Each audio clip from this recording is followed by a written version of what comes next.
आज की तेज रफ्तार जिंदगी में जहां तनाव ज्यादा है, स्क्रीन ने हमारी गतिविधियों की जगह ले ली है और पौष्टिक भोजन की जगह पैकेट वाले खाने ने ले ली है। दिल की बीमारी दुनिया भर में एक बड़ी समस्या बन चुकी है और सबसे चिंता की बात तो ये है कि अब ये पहले से भी ज्यादा कम उम्र के लोगों को प्रभावित कर रही है। नमस्कार, मैं हूं हुमा कुरैशी और इस एपिसोड में हमारे साथ हैं एक जाने माने चिकित्सक जो हमें बताएंगे कि हम अपने दिल की सुरक्षा कैसे कर सकते हैं, शुरुआती चेतावनी संकेत कैसे पहचान सकते हैं और रोजमर्रा की कौन सी आदतें हमें लंबी और स्वस्थ जिंदगी की ओर ले जाती हैं। हम मिलकर कठिन चिकित्सा विज्ञान को आसान और अपनाने लायक कदमों में बदलेंगे, क्योंकि स्वस्थ दिल का मतलब है स्वस्थ आप। तो डॉक्टर साहब, हमें ये बताइए कि आजकल इतने सारे जो युवा लोग हैं, मतलब फिट दिखने वाले सेलिब्रिटीज भी, उनको 40 साल की उम्र में दिल का दौरा पड़ रहा है। मतलब ये समस्या तो सिर्फ बुजुर्गों में पाई जी जाती थी। हाँ, बिल्कुल सही है। पहले ऐसा लगता था कि हार्ट डिसीज़ पहले ओल्डर लोगों में ज़्यादा होती थी, बुजुर्ग लोगों में होती थी।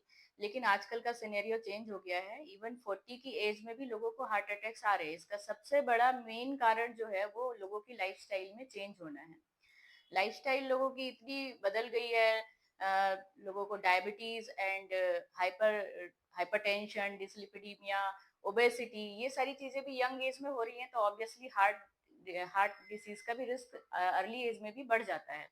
स्मोकिंग है, अल्कोहल है, जंक फूड लेना है, डाइट इतनी प्रॉपर नहीं है, स्लीप साइकिल चेंज हो गई है, लोग नाइट शिफ्ट में काम करते हैं, लेट नाइट पार्टीज करते हैं, इसलिए जो हार्ट डिसीज का एज ग्रुप है वो अब चेंज हो गया है। इवन बाहर से फिट दिखने वाली सेलिब्रिटीज हो गए या कॉमन पीपल भी हो गए, बाहर से फिट दिखते हैं फिर भी उनको हार्ट अटैक आ जाता है। उसका भी मेन कारण लाइफस्टाइल चेंजेस ही रहता है। और जेनेटिक प्रीडिस्पोजिशन है, जेनेटिक फैक्टर्स रहते हैं, कुछ कोलेस्ट्रॉल का लेवल भी उनका हाई रहता है। स्टडीज में भी ऐसा देखा गया है कि 25% रिस्क जो है वो यंगर पीपल में बढ़ गया है। और जो साउथ एशिया वाले कंट्रीज है उनमें भी जेनेटिक फैक्टर्स ज्यादा इंपॉर्टेंट है हार्ट डिसीज को प्रीडिस्पोज करने के लिए। डॉक्टर साहब, दिल से जुड़ी ऐसी कौन सी चेतावनी है जिसे कभी भी नजरअंदाज नहीं करना चाहिए और डॉक्टर के पास कब जाना चाहिए?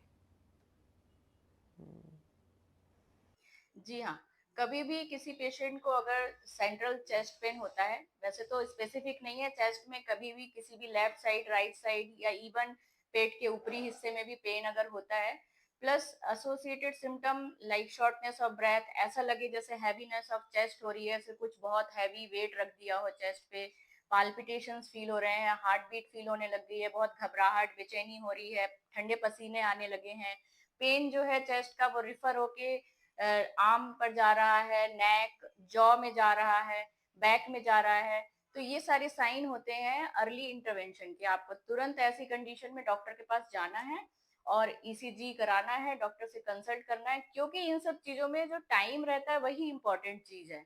अगर अर्ली जितना डिटेक्शन होगा हार्ट डिसीज का, उतना हम अर्ली मोर्टेलिटी को कम कर सकते हैं। ज्यादा डिले करने से मोर्टेलिटी बढ़ जाती है, पेशेंट की जान को खतरा हो जाता है। अपने दिल को स्वस्थ रखने के लिए रोजमर्रा की जिंदगी में अगर हमें कुछ आदतें चुननी हो तो आप कौन सी यस, अगर चुनेंगे? डेली हैबिट्स की बात करें तो there are two main pillars. First is diet and second is exercise. अगर आप अपना डाइट अच्छा लेते हैं, बैलेंस डाइट लेते हैं, जिसमें कि हाफ ऑफ द प्लेट आपकी green vegetable, salad and fruit से फिल होनी चाहिए, एंड 1/4 प्लेट में आपका प्रोटीन होना चाहिए एंड 1/4 आपका कार्ब्स होना चाहिए। और आपकी डेली डाइट में प्रोटीन, लीन प्रोटीन होना चाहिए, और कार्बोहाइड्रेट जो रहते हैं वो कॉम्प्लेक्स कार्बोहाइड्रेट होना चाहिए। Second is exercise. आपको 150 मिनट्स पर वीक एक्सरसाइज करनी है, मॉडरेट एक्टिविटी वाली, मॉडरेट। एंड अगर विग्रस करें तो 75 मिनट्स पर वीक आपको करना है। और स्मोकिंग की हैबिट है, अल्कोहल की हैबिट है, इन सबको आपको छोड़ना पड़ेगा। एंड स्लीप साइकिल अपना बेटर करिए, जल्दी सोइए, जल्दी उठिए। ये सारी चीजें अडॉप्ट करके हम हार्ट डिसीज का रिस्क काफी हद तक कम कर सकते हैं। डाइट और लाइफस्टाइल का वाकई दिल पे कितना असर पड़ता है और इन दोनों के बारे में आपकी सलाह क्या है? जी, बिल्कुल डाइट एंड एक्सरसाइज से हम 80% रिस्क जो है प्रीमेच्योर हार्ट डिसीज का कम कर सकते हैं। डाइट मेडिटेरियन डाइट है, डैश डाइट है, इनको फॉलो करके सिग्निफिकेंटली ये रिस्क रिड्यूस किया जा सकता है। प्लस अगर हम अच्छी डाइट फॉलो करते हैं, एक्सरसाइज रेगुलर करते हैं, तो हमारे कोलेस्ट्रॉल लेवल पे, इंसुलिन सेंसिटिविटी पे एंड हार्ट हेल्थ पर भी बहुत पॉजिटिव इफेक्ट पड़ता है। आपकी शुगर अच्छे से कंट्रोल होने लगती है, आपका बीपी अच्छे से कंट्रोल होने लगता है। अक्सर कहा जाता है कि तनाव इज अ साइलेंट किलर। ये दिल को कैसे प्रभावित करता है और अगर इसे लंबे टाइम नियंत्रित तक करने स्ट्रेस के लिए बना रहे, जिसे कौन क्रोनिक से स्ट्रेस कदम कहते हैं, उठाने तो वो चाहिए? डेफिनेटली हमारी हेल्थ पर एडवर्स इफेक्ट डालता है। क्रोनिक स्ट्रेस से इन्फ्लेमेशन बढ़ता है, बीपी बढ़ने लगता है एंड रिदम डिस्टरबेंसेस होने के चांसेस बढ़ जाते हैं। और ये स्ट्रेस इंड्यूस जो चीजें हैं, ये यंग प्रोफेशनल्स में ज्यादा देखने मिल रही हैं, क्योंकि उनका नाइट शिफ्ट वाला जॉब रहता है, ज्यादा लैपटॉप के सामने बैठे रहना, उनका स्लीप साइकिल डिस्टर्ब हो जाता है, वर्क प्रेशर है, तो स्ट्रेस इंड्यूस्ड हार्ट हेल्थ उनकी पुअर हो जाती है। इसके अगर इससे बचना है तो अपनी डेली रूटीन लाइफ में yoga, meditation, mindfulness, deep breathing exercises, ये सब चीजें फॉलो करनी होगी, आपको प्रॉपर स्लीप लेनी होगी, और ये सब करके आप डेफिनेटली इन सब चीजों से बच सकते हैं। तो आज की बातचीत को समाप्त करते हुए याद रखिए, आपके दिल की सेहत आपके अपने हाथों में है।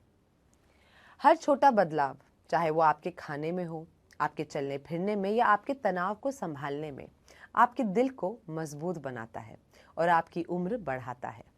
हमें उम्मीद है कि आज की बातें आपको भी ये कदम उठाने के लिए प्रेरित करेंगी।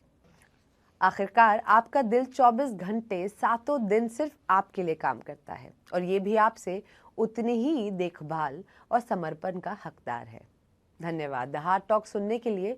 अगली बार तक अपने दिल को खुश रखिए और ये आपको मजबूती से आगे बढ़ाता रहेगा।